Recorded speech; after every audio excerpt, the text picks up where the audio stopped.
ಇದ್ಯಾಕೆ ಸೋಲ್ತಾನೆ ಇಲ್ಲ ಮಾರ್ರೆ. ಬೇಡ, ಅವಳಿಗೋಸ್ಕರ ಒಂದು ಹಾಡು ಹೇಳ್ತಿ ಮಗ. ಅವಳಿಗೋಸ್ಕರ ಒಂದು ಹಾಡು ಹೇಳ್ತಿ.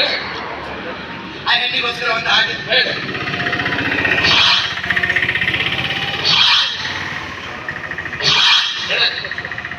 ಸೌಂಡ್ ಕೇಳಿದ್ರೆ ಸೌಂಡ್ ಆನ್ ಮಾಡಿ ಮಗ. ಹೆಂಗಂದ್ರೆ ನೀವು ಆನ್ ಮಾಡಿ. ಆ ಹೆಣ್ಣಿಗೋಸ್ಕರ ಒಂದು ಹಾಡು. ಆಗಲೇ ಕಾದಿದ್ದಿ ಇಲ್ಲಿ ಹಾಡಿಲಿತ್ತ ಇಲ್ಲ, ಹೆಣ್ಣಲ್ಲಿತ್ತು ಮಾರ್ರೆ.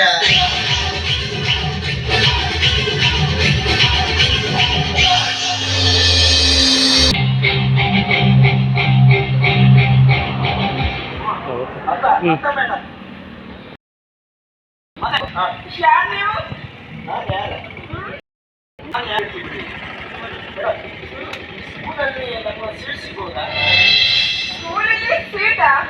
ಯಾಕೆ ನಿಮ್ಮ ಮಕ್ಕಳನ್ನ ಸ್ಕೂಲಿಗೆ ಸೇರಿಸಬೇಕಾಗಿತ್ತ?